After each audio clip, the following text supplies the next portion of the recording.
Hello and welcome.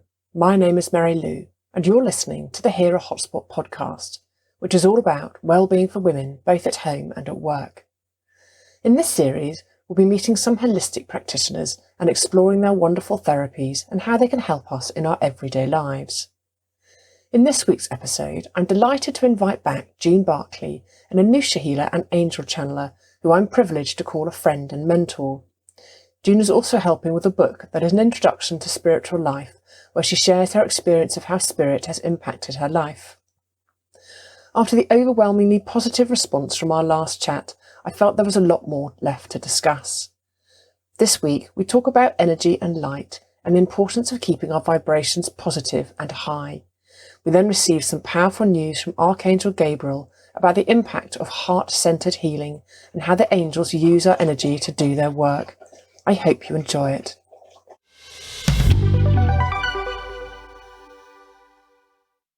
So, we've got a chapter in the book about orbs, and the front cover is going to be that. And we're going to, and you said before that when you see spirit, you see them in colour and rather than shapes, and so they all really resonated with you. Yeah. So you're about to tell me a story about. So I'll tell you about Stuart first, if you like.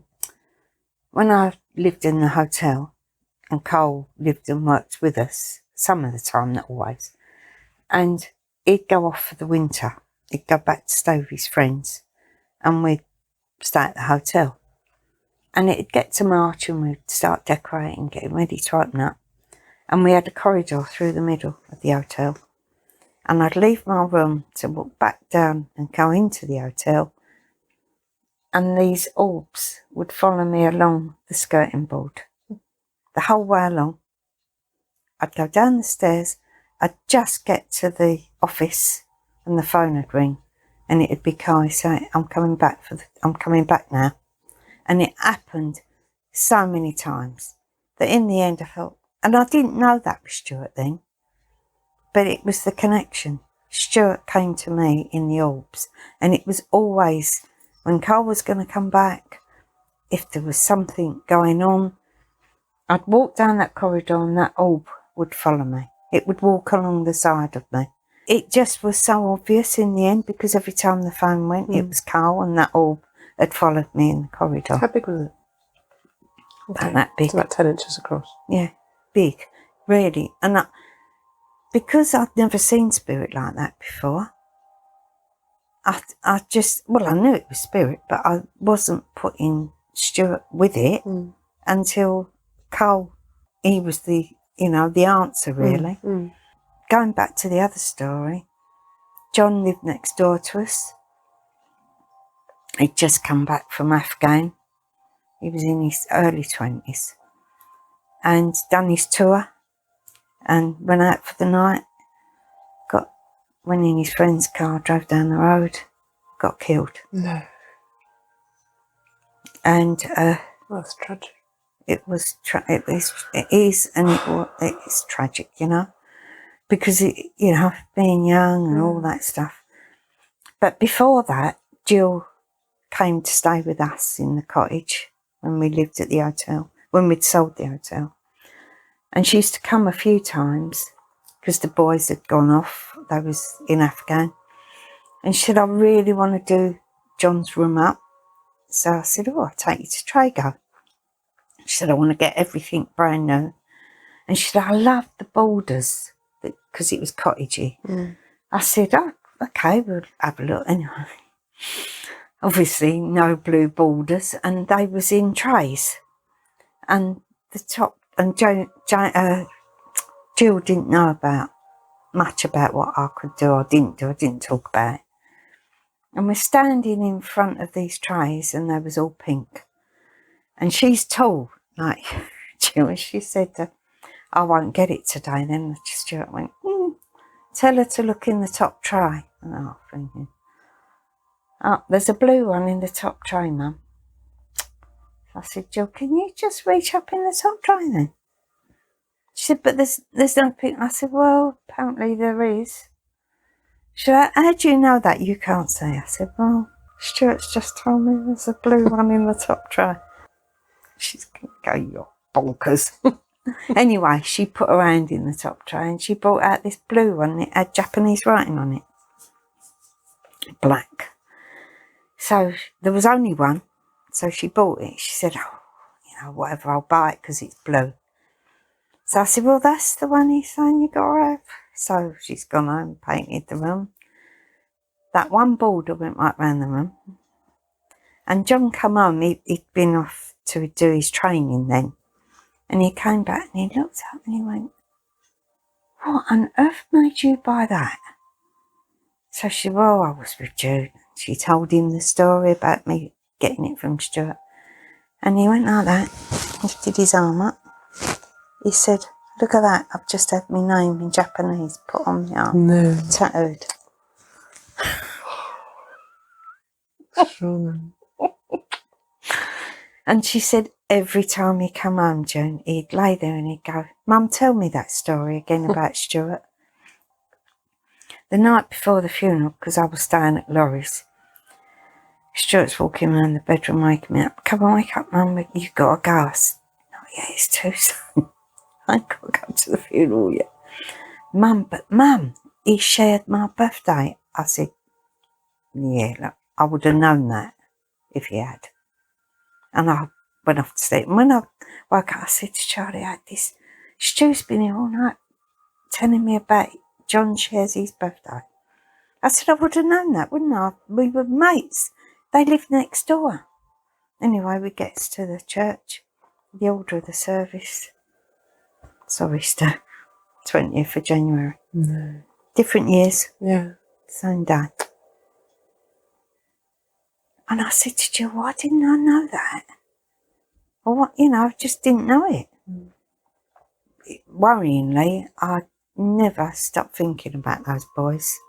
Because I lived then in Devon, Jill lived in Essex. And I used to have them on my mind an awful lot. And then after that happened with John, I never had that feeling anymore. Paul had a home in Cyprus he'd bought. And he gave it to Jill. He said, for June's 60th, why don't you all go out there? So off we toddles. And on the fridge, there's all these pictures of John in his army uniform. And she said, oh, June, there's a right story behind these photos. Paul keeps taking photos. And on all the photos, there's all these orbs. He did loads. And he put them all on a CD for me. I don't know if they didn't believe in spirit. I don't know what they thought. But they was just blown away by all these orbs. And Paul especially kept saying to me, but June, I keep seeing all these orbs. I mean, amazing, that, you know, that was their connection to it too. And there's pictures of Jill ironing in her front room. And there's all the orbs around her. And this is after he passed? Yeah. So that's him being with her? Being with them, yeah. And they sort of got that. Yeah. Do you know that nobody had to tell them they got it? Because he said, what, all these photos on the fridge in Cyprus of John, and when I get them done on, or I don't know how he had them done, if it was a real photo or... But he said, there's all these orbs. But it was so relevant to them. So for some people, so for you see the orb, you see that's how you see Stuart. And for some people, it's how their loved ones are represented via photographs. So my first question, I suppose, is, in a photograph of lots of orbs, is that, it sounds quite a silly question, but are all the orbs in the photograph that one person, or are they bringing other spirit with them? I've never thought about that because I only used to see the one and it used to follow me. Because I've seen photographs, I remember seeing an article or a book, and it was like a convention, a spiritual convention, and then there was a photograph of the room, and the room was full of orbs, but it was, you can understand then the concept that the room was full of lots of spirits. Yeah. But I've also seen photographs of individuals. So do you think maybe that's guardian angels or other spirits, or possibly other spirits? Because I had a real conversation with a spirit once, and I said, because I was talking to me in my head, I said, how did you get here? And he said to me, Stuart brought me. So I gather that maybe if you're a fresh spirit gone over, maybe a more advanced spirit brings you back, helps come back. You need their energy. So maybe more, that's the feeling I'm getting, that maybe more than one orb would be another spirit helping you to come back. Because it takes a lot for them to enter our energy. Because it's more dense, they're more light. And that's the only thing I can think about that it is more than one spirit. It wouldn't be the same spirit in two orbs. That doesn't seem to feel right to me. I think they're making me feel like that.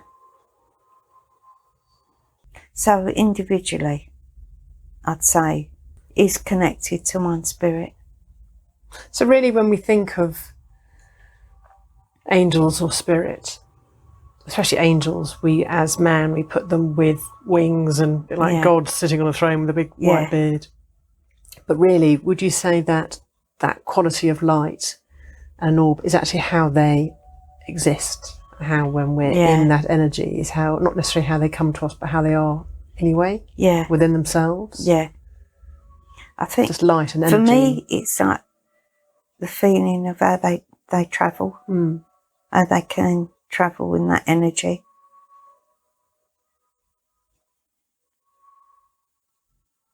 That's our vehicle, I've just been told. The orb. So maybe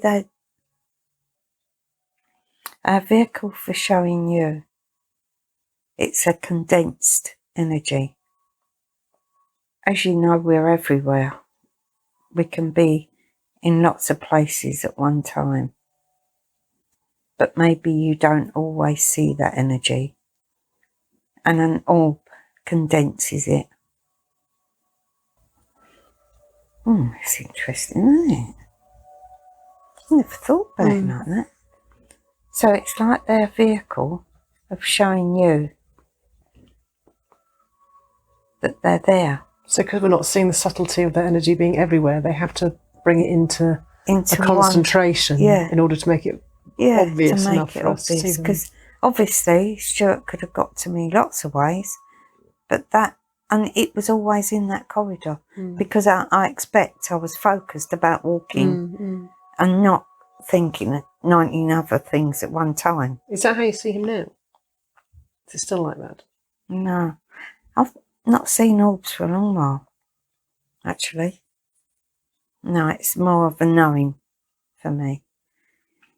And I don't know if it's always Stu that's around anyway. So maybe because your intuition and your ability has been sort of honed and heightened, you're able to feel them on a different level. Yeah. But for people who are new to it, it's kind of the most obvious way they can show themselves to us. Just to let you know that there is a lot of all this stuff is just to prove that this isn't the end when you live, that you die and you don't go anywhere. This is proof that there's more to us than what we think there is, that you're not going to die. That's how you live on in that orb. Because that day when I saw Stuart, the next day after he died, he was actually in a big bubble, which we could call an orb, really, but it was big. The orbs I saw weren't as big as that, about that size, going along the corridor. And low level, not high up. So, you know, that must be their way of really getting your attention. Although I've spoken to a lot of mediums, they don't see orbs. Apparently I'm particularly lucky that I see them. But mine now, if anybody's around and I give a message, if it's right, it's like a flash of an orb. It's like, oh, you got that right, and it's a flash. Like a really bright flash. So for me, that's a tinier orb. See that picture over there? In that centre, The big The orange goldy one, yeah. Like The a one, mandala. that's what sort of flashes at me when if not all the time, but if I know they're around, I get a flash. If I've said something to somebody and it's right, I get a flash. So it's another way of communicating, rather than you hearing or sensing what they're saying. It's like an affirmation through always energy like and light. affirmations, yeah, I'd call that an affirmation of it.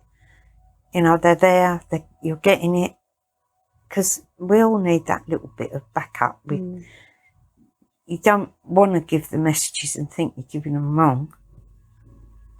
But that's really interesting. I've never thought of that orb as their vehicle. So would you say, especially if you're talking about medium work, that an orb actually is relating to spirit as opposed to angel? Yeah. Yeah. So kind of what I was thinking when you were saying that is when because I wanted to talk about auras as well. So we have, and again, I know you're going to educate me better on this, from what I know, so 7 layers of aura. So you've got 7 layers of light energy in different colours.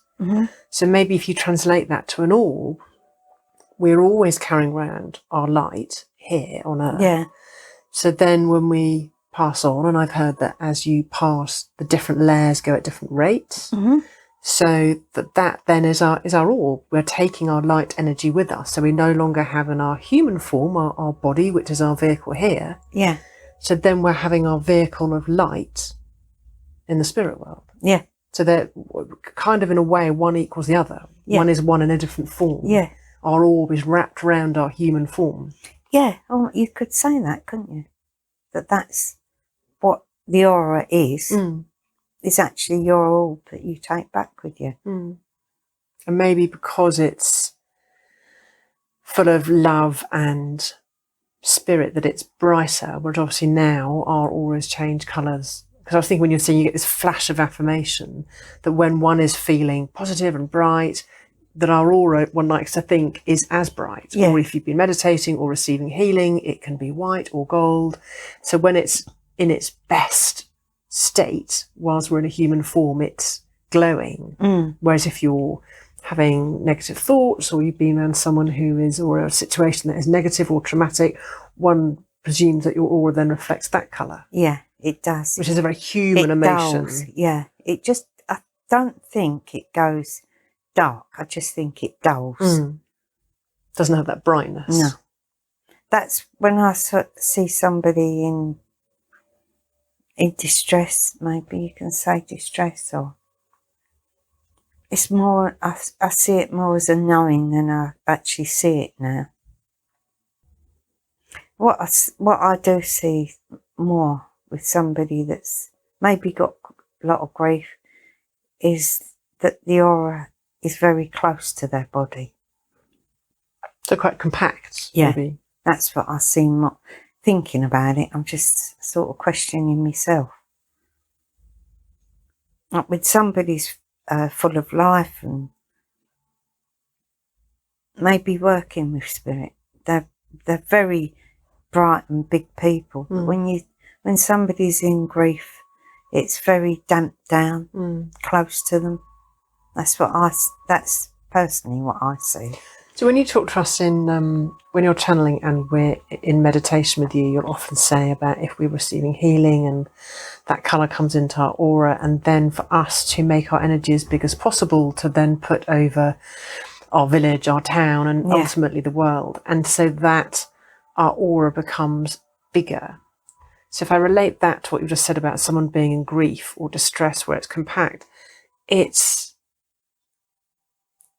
the space for me, the way I interpret that is the space between the light. So when you're full of healing and love and good intention, the space and the light can expand and be as big as you want it to be, while still connected to you and the layers. Whereas that condense of light, because anything, if you condense light, it doesn't necessarily become brighter, does it? You're taking out that energy and the sparkle. So that would, what you were saying about that aura from distress.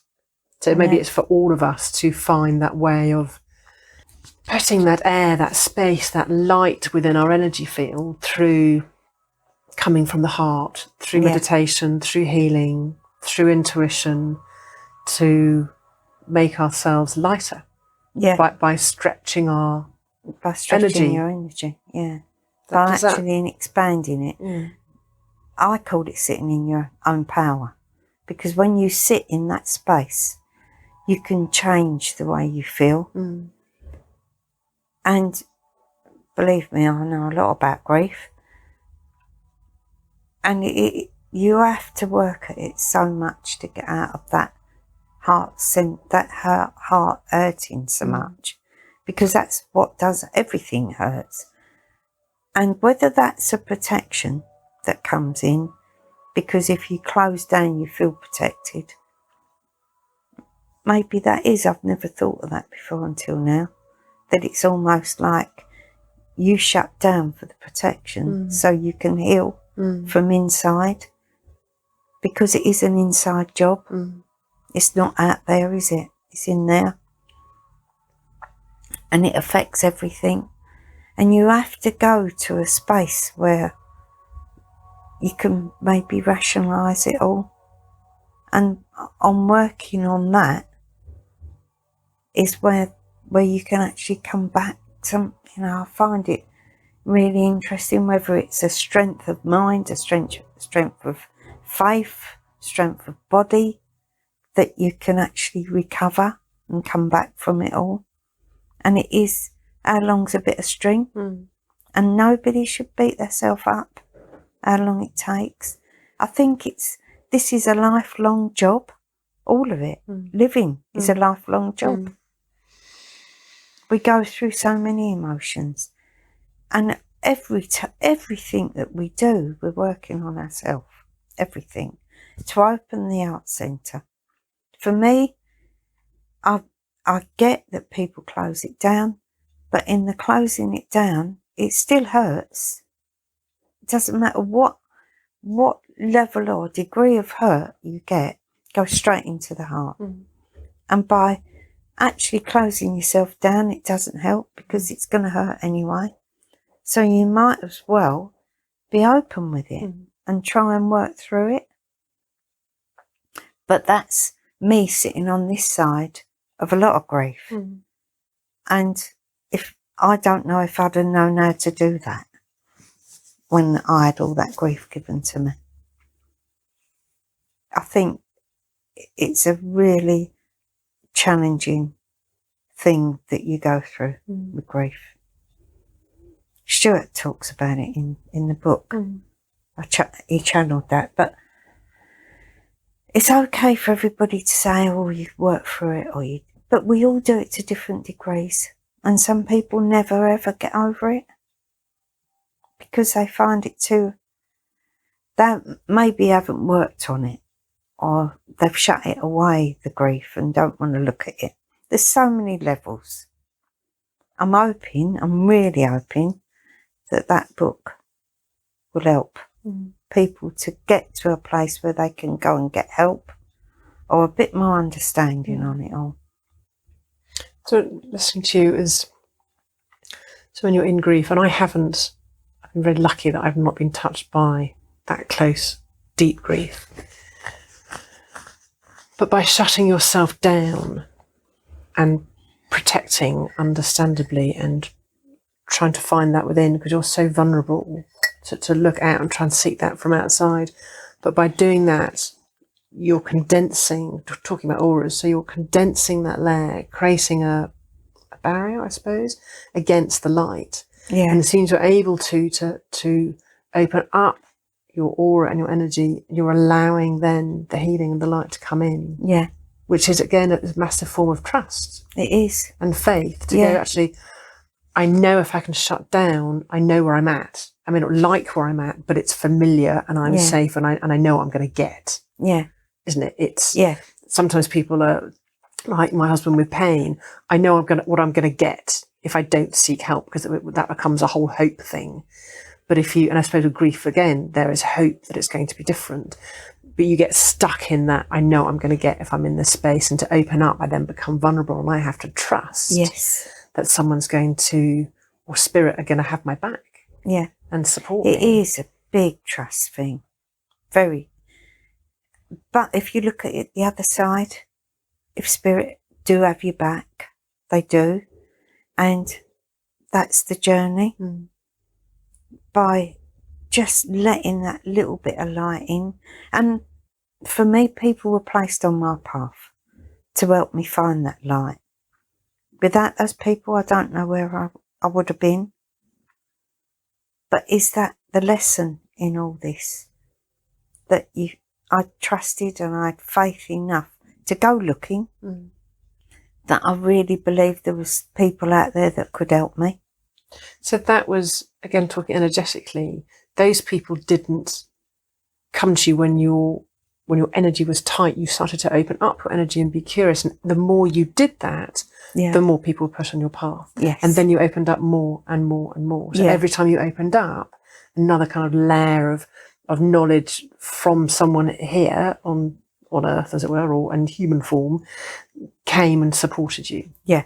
Whether led by spirit or... Yeah. I can't say that anything was, for me, premeditated. Oh, I'll go to this one because that one seems the best one. It was just so coincidences that I was led to these people that actually, maybe they don't have the answer, but they show you a different way of being. I don't really think anybody's got the answer. Maybe there's people that actually do channel all the time. Maybe they do. I don't know on that one. But for me, I did trust that I'll just go down that road a little bit and I'll meet that person. And just in meeting that person, it would have felt right to me. They had the answer to my next part of the journey. So spirit, we start talking about orbs and Stuart coming, and that's how they condense their light in order to communicate, and how the orb will flash at you for an affirmation. So if we take that to us, from person to person, about how we communicate. So we all have aura, whatever state we're in, whether it's big or bright or small and condensed through fear or hurt. That's really how we're communicating with each other without any words. Yeah. And we all know that someone can walk into a room and literally light up a room. Yeah. And that is this amazing, energetic, bright, vibrant energy. And conversely, we also know what it's like to be with someone who has a darker energy or a less negative energy, should we say. So for me, I'm kind of getting antenna and that vibration and how we've lost the gap. Well, yes, and that's all part of that. We have lost that knowledge, that intuition of that's how we connect both with each other, both with ourselves. And then, as you say, when you go to the gut or the solar plexus, it's almost an antenna to spirit as well. Yeah. It's that huge connection. It always, for me, it always was this. I felt it here first. In the solar plexus, everything was there. And that's what we've lost. But how is that, again, so for me, chakra-wise, that yellow. Yeah.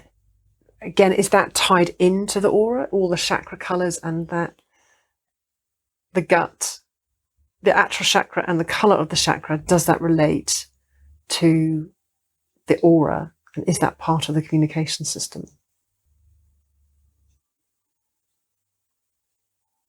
Okay, so we're going to get a bit technical now. Okay. You feel the emotion first in the solar plexus, which raises to the heart, to open the heart, which goes to the throat. The chakras, if they're in line and in connection, this is where you would feel. You would actually feel that feeling. The aura goes out to meet. You walk in a room, the aura is already out there sensing. But the real knowing is in the chakra. It's a bit out there, isn't it?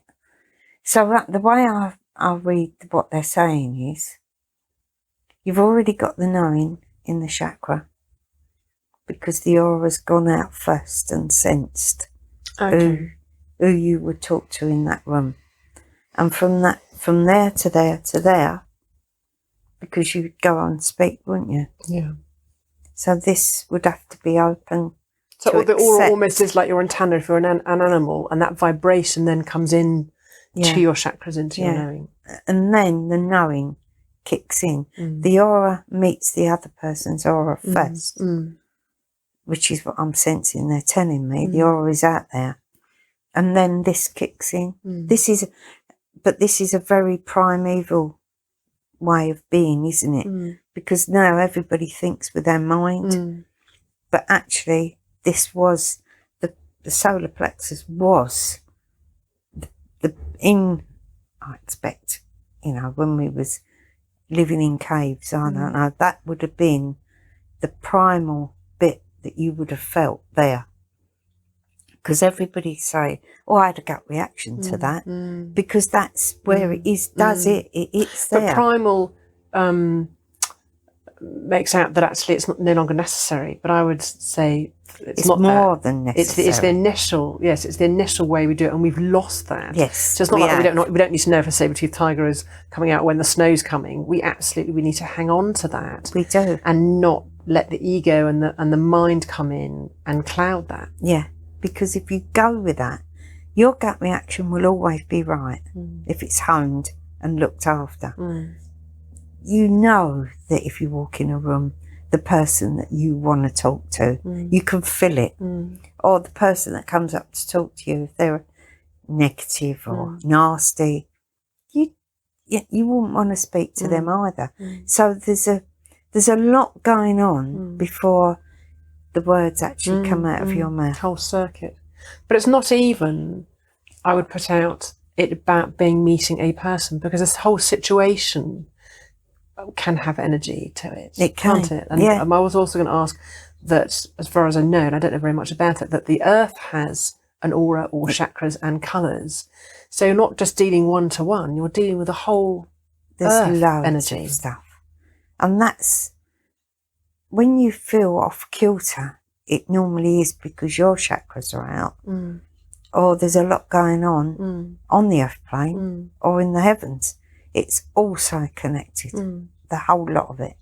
So when we talk about, take our current situation, and we talk about light workers and how we can help, if the earth chakras are out, or the earth energy is out, or there are enough people who are maybe being quite self-serving in that, and we feel a little overwhelmed by that, it's kind of trying to make sense that if we all work on our own energy, we will ultimately have an effect.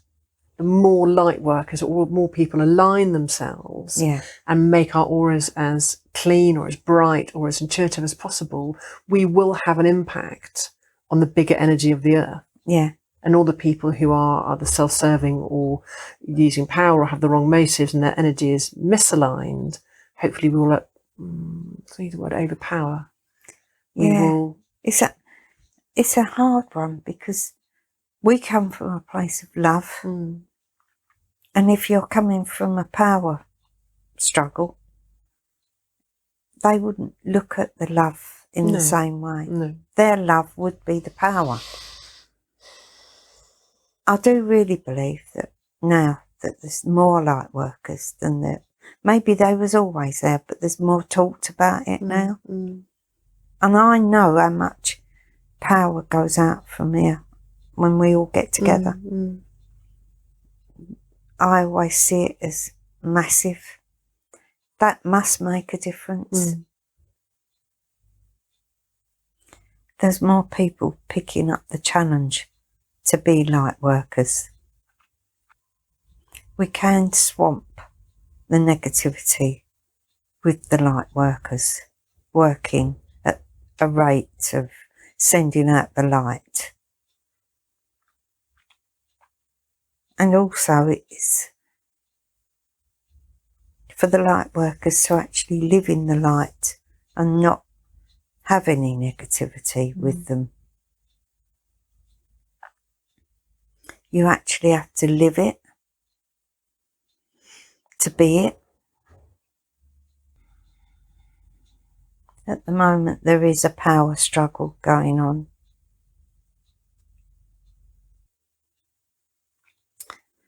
And there will always be light and dark in every situation. It's a massive being here. I don't know who it is, but they're massive. Oh, that's interesting.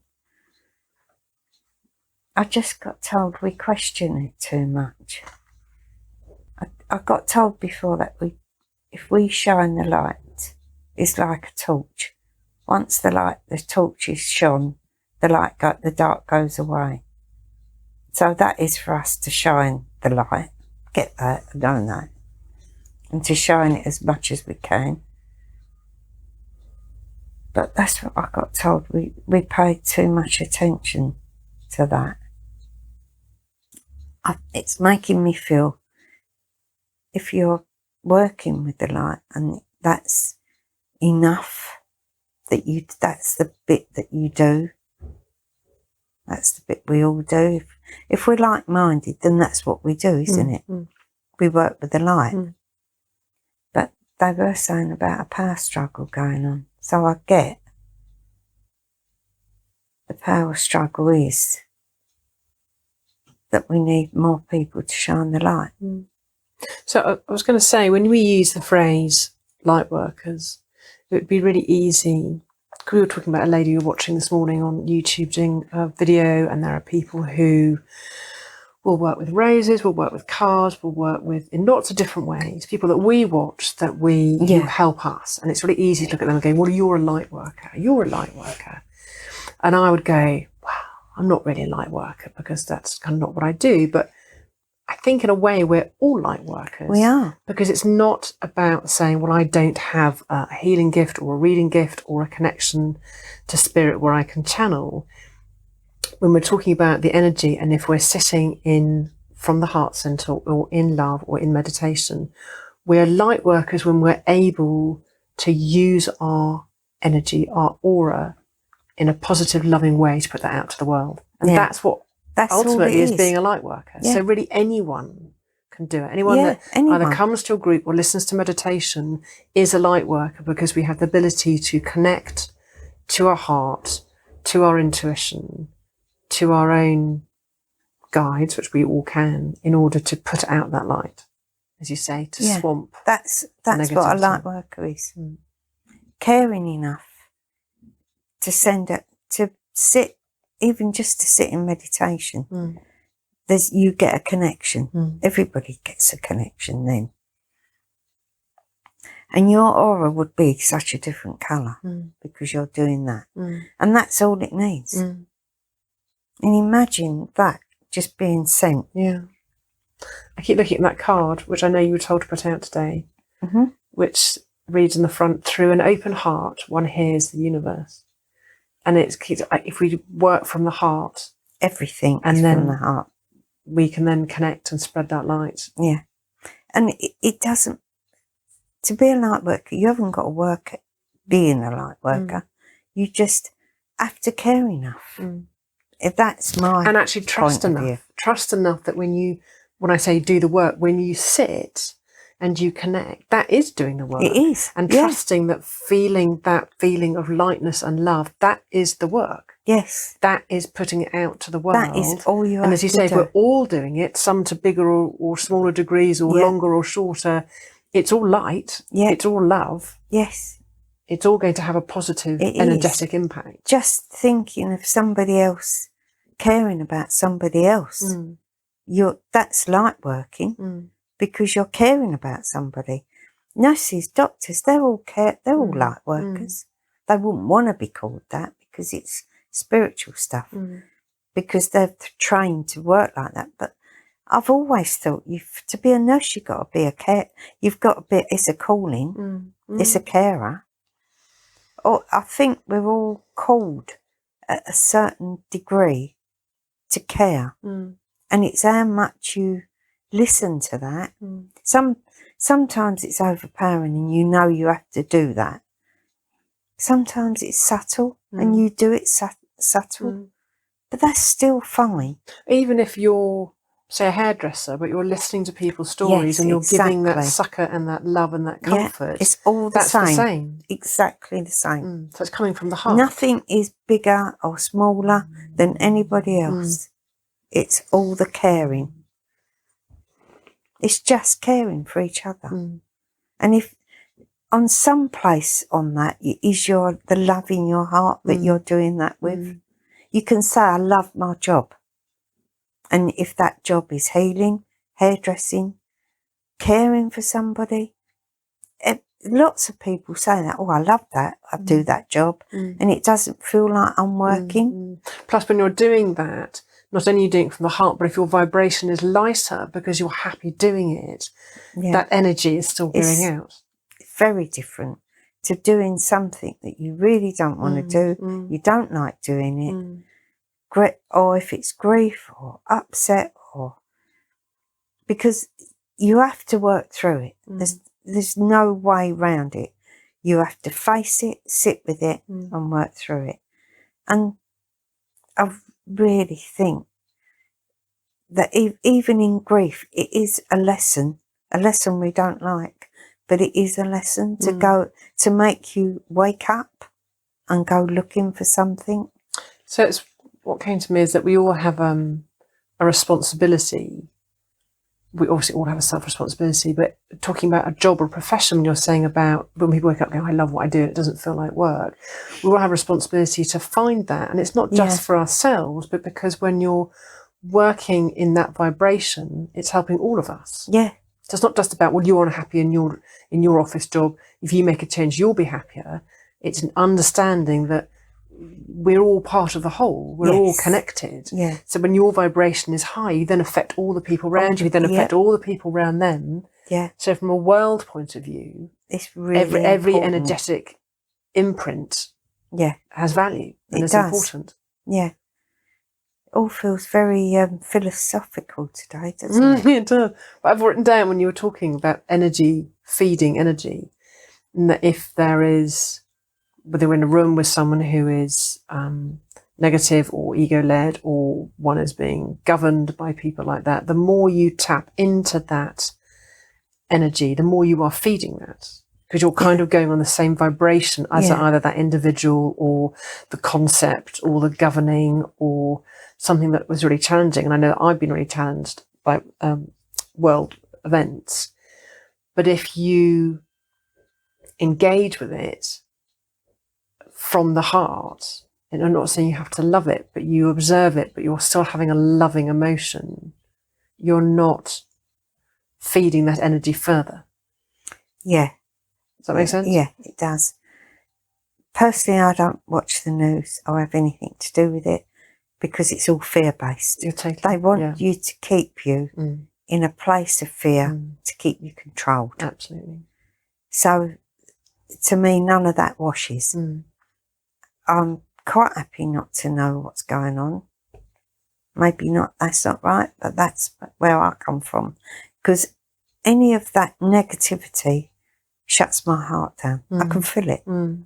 I totally feel the difference of, and I know there's a lot of sadness in the world. I know all that stuff. I don't have to keep seeing it. But for me, if I just think nice things, good things, things are going to change and get better for the human race. That's the energy I want to feed, not the fear one, the fear-based one. And that could be anything, whether that be for the current circumstances or famines or anything. And it's not that we turn off to it going, oh, you know, not in my world, or I don't want to see it. It's actually when I'm feeling that, the feelings are so negative, but that doesn't help. It doesn't. It sounds really woo-woo, because some people could listen to it and go, that's so selfish and woo-woo and head in the sand that you're just going to feel good about everything. But actually, if you translate it to everything we've just said about we're all living on a vibrational level, and the earth is a vibration, and our words are vibration, and our thoughts and our actions are all vibration. If we all act and think and feel in a positive vibration, that is the one thing we can do in order to then have a positive vibrational impact on the world, to hopefully to change it, to change the way people think and behave and respond to the people who then actually are in control and are able to make decisions. I do really believe that. I believe it with all my being, that that's where the goodness comes from. I don't have to know that children are starving wherever, or there's a flood here or that. It doesn't do my energy any good. And from that space, I can't send the love and the healing.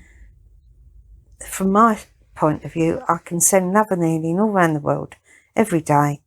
And I really hope and pray that that gets there. I don't have to see all the terrible pictures on the news. And I know enough that things are not right in the world, that when I sit in my quiet moments, I can send that loving thoughts to that place. And if it just touches one person. And I think it would be also easy for people to say, when we're talking about auras and meeting people in a room, it kind of makes more sense because you're physically with that person. So their energy is physically going to have an impact on you, or you can read that or feel it. And people are thinking, well, how are you going to do that when you're the other side of the world from it?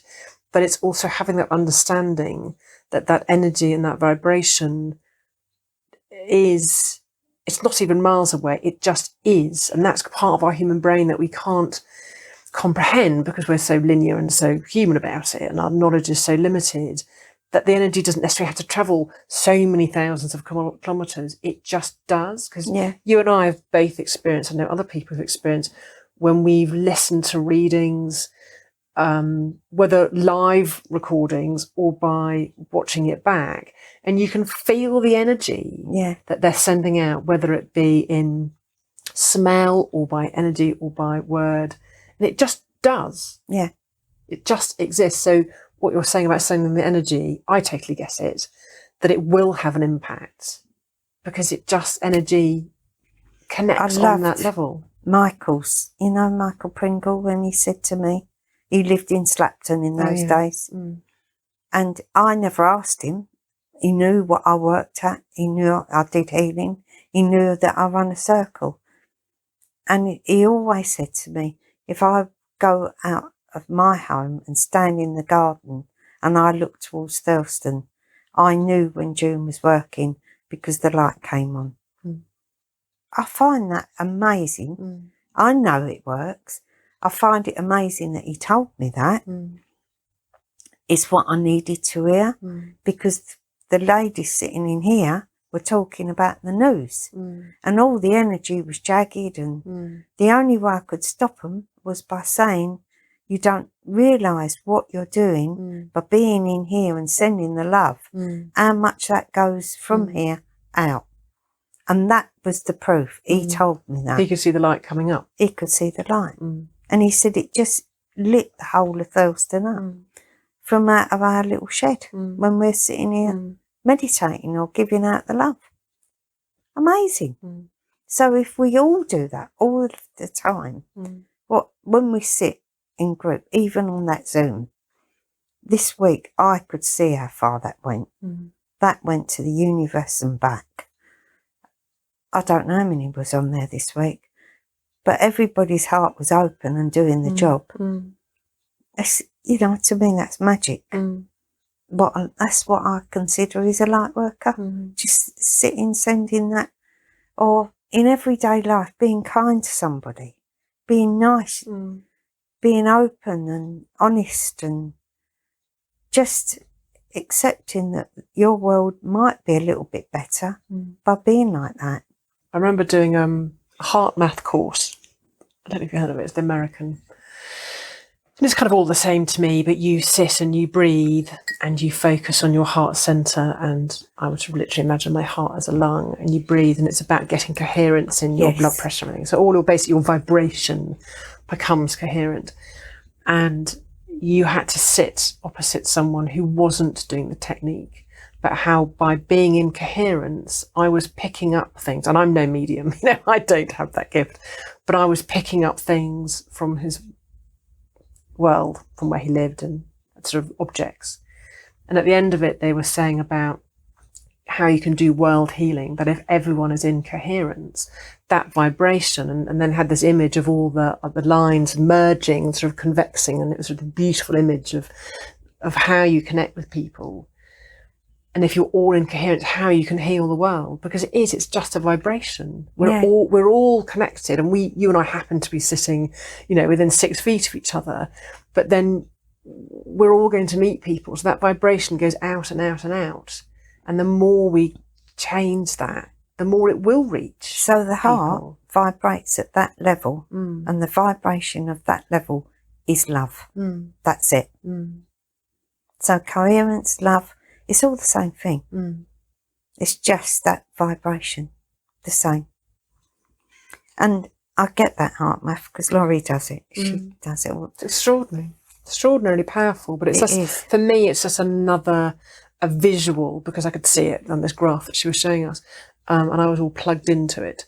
It's a visual representation of what we were talking about just now, of working with the heart, working with intuition. For some people, I think it's good to see it. Yeah, absolutely. If you're a scientific brain, you look at that and you cannot doubt what that's doing. And I'm a really visual person, so it was really. So for you, that was perfect.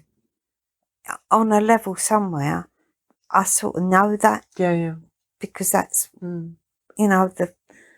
the openness, But so we either got heart math where you're looking at lines and vibration, or you've got auras, which are colours. Yeah. It's all the same. It is, exactly. It's understanding that as an individual, when I always say to my children, never underestimate what you can do as one person. One person can change the world. And in whatever way.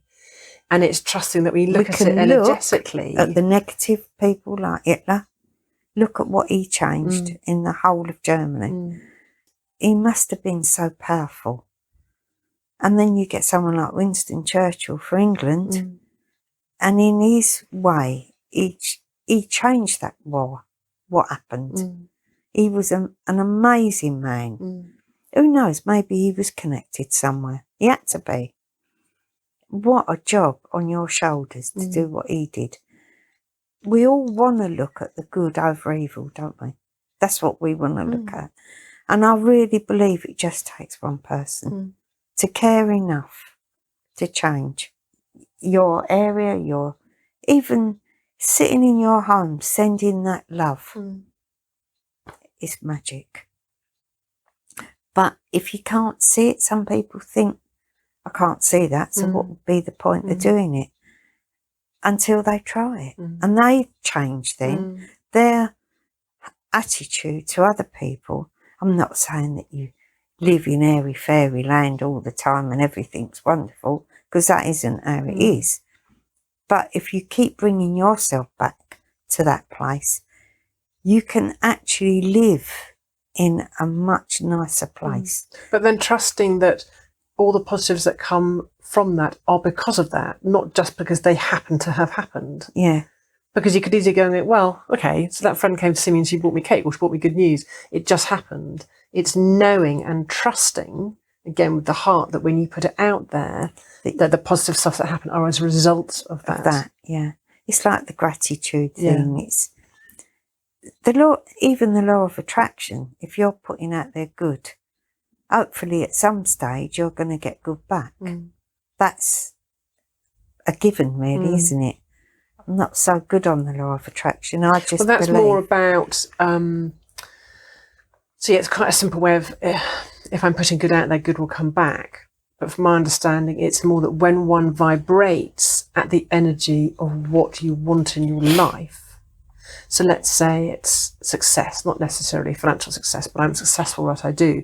When you believe and act in a successful way, when you're acting on a successful vibration, the vibration of success will come to you. Yeah. So it's about, again, that energy level. Yeah. So if it is love and you're on your own and you want love in your life, when you act in a way where you're feeling loved or putting it out there. I remember reading a story about someone who, she had car parking for 2 spaces and she'd always park her car in the middle. She went, this is ridiculous. I'm not making room for someone in my life. I need to park on the side because I need to energetically make room for my loved one's car to be next to me. It's everything you do. You're acting in a loving way as if you had that love in your life. Yeah. It's about a vibration and an energy rather than a karmic, if I'm good, good will come to me. Yeah. I do believe, even when bad things happen, there's something in that shows you that by being open-hearted and just tweaking it, it can change the way you feel about what's happened. That's, for me, the biggest thing. It's working on yourself, actually. Or even to respond, and if someone is negative towards you, whether they fraud or unkindness, to not get caught up in that and get caught in the vitriol, because you're feeding that, and that's the energy. Yeah, it's normally their stuff. But that's hard. It's hard, isn't it? Very hard. We're human. Yeah. Human, spirits having a human experience, to not engage the ego and go, well, I'm going to get revenge, or I'm going to be hurt, or it's having to step back from that and understanding that you're only hurting yourself, because that's negative energy is in your field, and that's what you're putting out to the world. Yeah. So the more of that you put out, the more of that you get back. It's sort of the law, really, isn't it? So changing the way you feel and sending out the love. And liking yourself, actually. It's huge. Somewhere down the road, you have to like yourself to think that you can even step into that space to send out the love. I think that's a long time job, though. No, totally. A long journey. Because meanwhile, your whole life, you've been absorbing other people's stories and other people's judgments. And people are not always kind about seeing anybody move on in life, or they're never happy for you if you've achieved a benchmark of any kind. But you really have to live with that and change that. You do. Because we are all connected. We've all come from the same place, from spirit. We're all spirit having a human life. So when you're glad for somebody else, you get a bit of that back, and that's the way I see it. I totally see it that way. I couldn't, if somebody's worked hard at getting somewhere and done something, give them a pat on the back. Don't look at them and think, oh, I'd like that. Well, if you like that, you've got to go out there and get it. I remember when I was reading a law of attraction book, and it's about if you're trying to manifest abundance, financial abundance, and if you're looking at someone who has financial abundance, or they're driving a nice car, or they're in a nice house, or they're going on a nice holiday, and if you react to them with bitterness, as you say, all I want that, or why they got it and they're not a particularly nice person, you're actually creating a negative relationship with money. And I try and manifest it, and I think maybe with the book, is to try and imagine money as a person and as a friend. So it's about that friendship that you have with money, that just because that person has that friendship with money, when you're going, oh, they don't deserve to have that friendship, you're dissing that, you're creating a negative impact on that. But excellent. I'm so pleased they have that friendship with money. I'm really looking forward to having that friendship with money as well. When you personalise it, you look at it a very different way. You do. And I suppose you can do it with a lot of emotions. On every level. That's the biggest and best thing you can do for anybody. Actually send them love when they're getting it right. Good on them. They've probably worked hard to get there. And even if they haven't, if you think it's luck, well, maybe they were born under a lucky star. Good for them.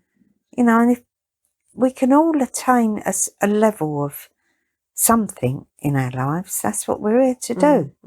And if you're not meant to be actually wealthy and living the dream, well, then maybe you've got to work a bit harder at it. That's all there is. But then sometimes I think the happiest people I know are the people that don't actually have very much, but are so connected and vibrationally high, where they glow. You can see it in them. And that's what I aspire to be, is to have that high, loving vibration. I'd have that over. So wouldn't that be lovely if we was all looking at that? And that's being a light worker. That's where you come from, when all this is about seeing that best in people, seeing that they've got what they've got and good for them. And just, so, as you say, looking at people when they've got nothing and you think they're so happy. It's wonderful. that really is the light. That's what you're giving them, what you're sending out there, the light. There's somebody in here, and I don't know who it is. I saw the wings earlier. Very big, very violet again. But what was interesting this time, and I don't think it's Stuart, but had a very young face. I don't know what or who that was today. You can feel it in the room, can't you? There's everything about this room is full of it. I don't know what. I'm not philosophical, you know. I'm not. I've never looked to be, you know, to look at deep into anything like I've done today. I might have come on your vibration today. Oh, they're back again. Very youngish looking face. But it's definitely an angel. It's not just a spirit. What is so bizarre is like they're down here and I'm looking over the top of their head and the wings are massive. So is it childlike? Is that sure? Yeah, very. It feels very childlike, young energy. I don't know who that is. Now they've stepped back and they're standing over there. They've just told me it's Archangel Gabriel. Normally I just get the impression of him blowing his trumpet, like that one on the end there. It is. 3 times I've asked now. It is him. Never seen it like that before. I wonder what's the significance of him being... Archangel Gabriel is the one that brings the good news, blows his trumpet. He's the one that showed himself to Mother Mary when she was pregnant with Jesus. I'm sure you might know that. Yeah, as an ex-Catholic, yes. Yes. telling me mum how to suck eggs, isn't it? But that is what I just felt, this very young energy around. Let's ask this one then. Is the energy changing? That's interesting. You didn't mean to show yourself younger. And I got a yes to the energy changing again.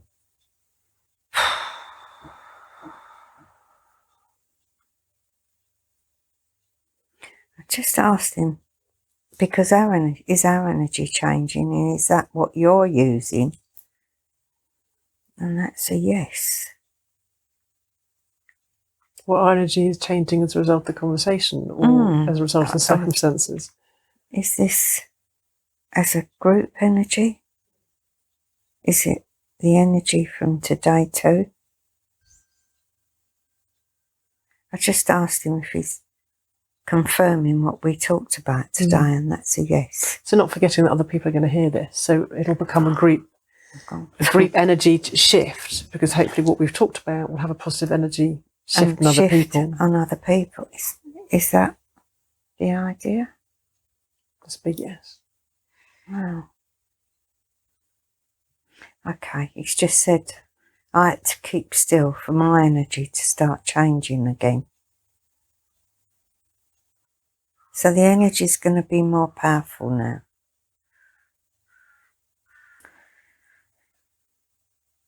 So Thursday night is important then.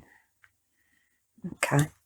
Thursday nights are important, what we do, which we gathered really, don't we? Okay. I asked him, does he use that energy? Do you use that vibration and that energy? Okay. So they use that energy that we send out. Do you take it to different places? Do you use it to do your work? Wow. That is really important then. What we're talking about is really important. I've never looked at it like that, have you?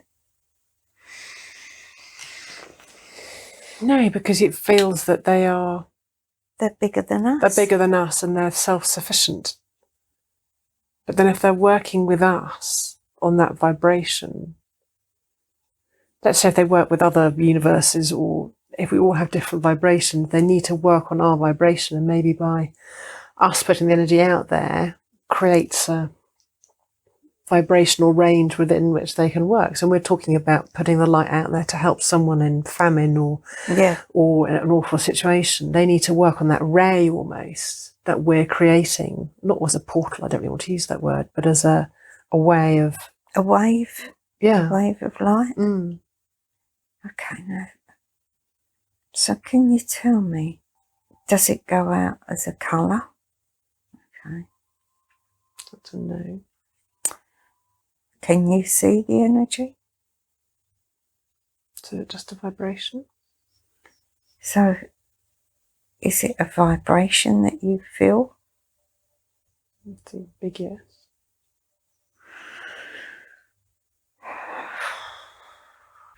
And does it have to be heart vibration? Another big yes. Do people understand that it has to be heart vibration? No.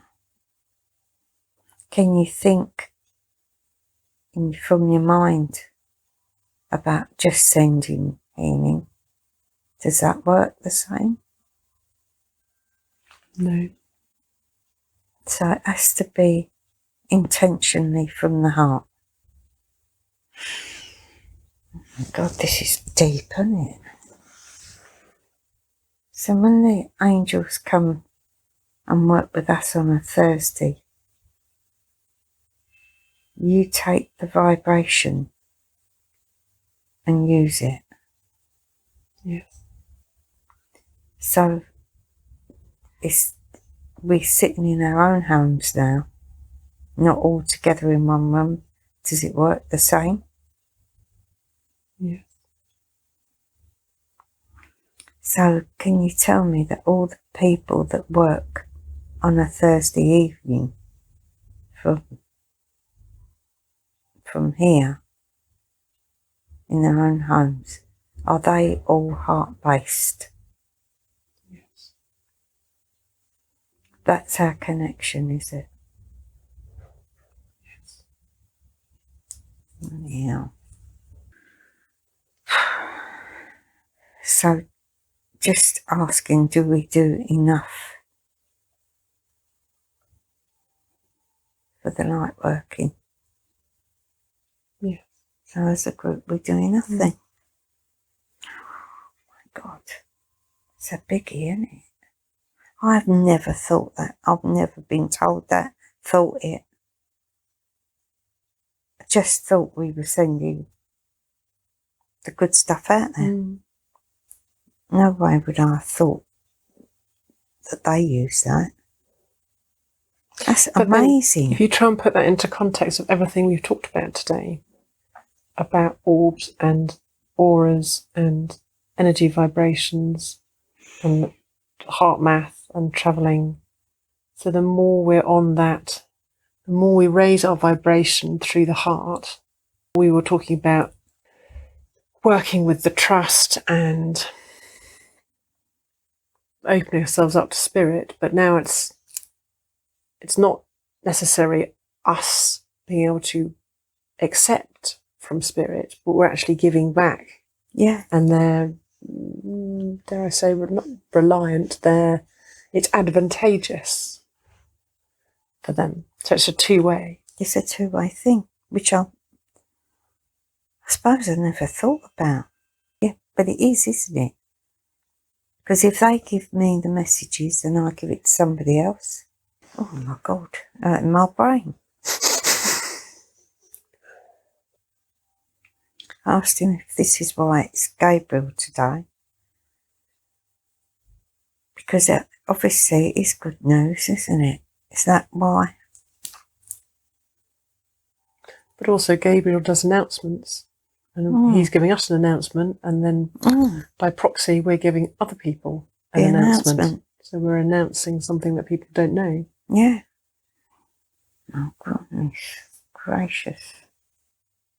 Other people might get this already, aren't they? That's what I was just thinking. I wonder if there are people maybe there who that's how they work and think that that's how it works. I didn't have a clue about that. I never thought for 1 minute that they used the vibration. Yep. Yes.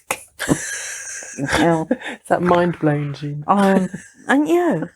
Well, nothing ever surprises me now. Oh my God.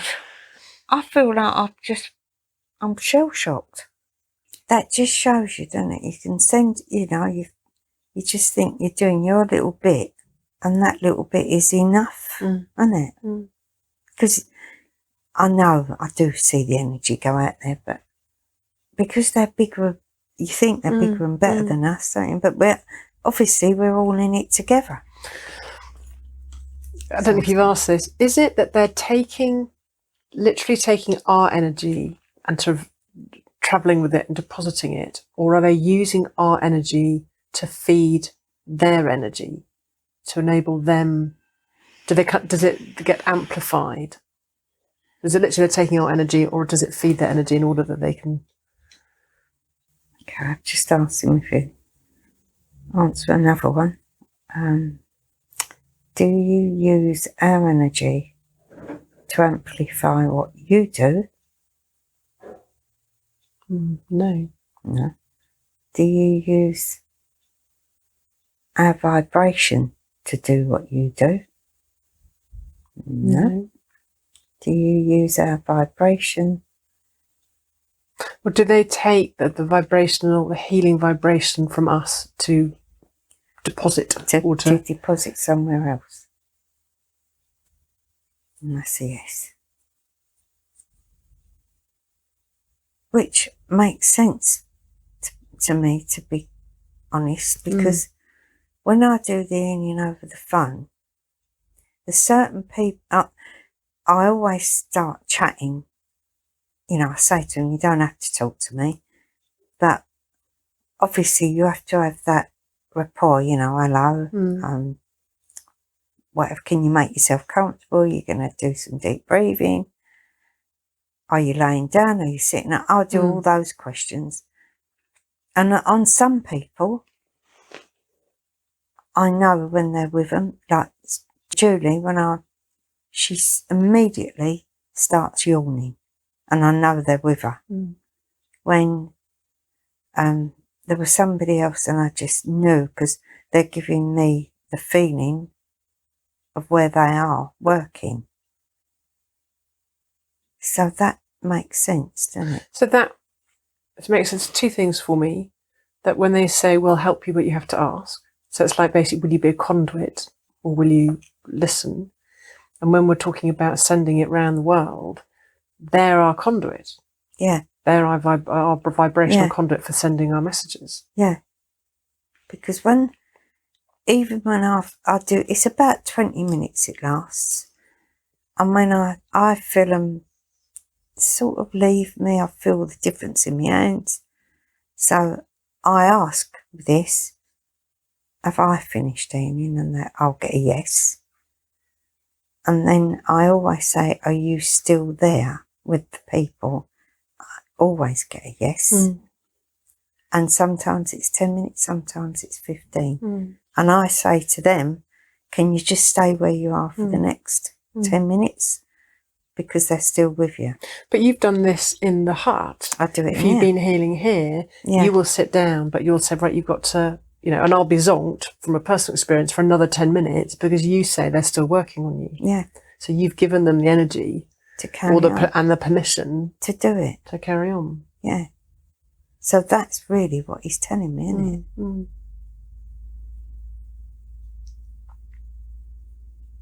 it? Honestly, I've never looked at it like that. So by being the channel, even when we sit, whether it's that work or sitting in the group, or just by being open-hearted and that channel, they use that energy. and we just give them permission to use it. That's it in a nutshell, really, isn't it? And it is that word channel. It's literally like a portal, a tunnel, a vibrational, certain frequency that they can access it. Yeah. And travel with it. It's amazing. Because they always say, you know, Michael will say, I can be here with you, I can be anywhere. And that's when I don't question it at all. I know I don't question it. This has hurt my brain today because I don't question it. Because when I say that to people, I know it. I don't go into it. I know that that's going to happen for sure. They're going to... Well, it could help us all see it a new way, a different way, an accessible way. Yeah. And to have an understanding of our power and the importance of it. Everybody's powerful. So you can use that power for negative, can't you? And you can use it for the good. Really strong message. It is, isn't it? That is really powerful today. To be honest, I don't think I've ever seen Gabriel anyway, much. He doesn't come, on the odd occasion when there's something really big happened. But so this is a biggie if he's here. It is a real biggie. I see the impact of it. Yeah, it bloody impacted on me. My brain is really hurting. Let's leave it there.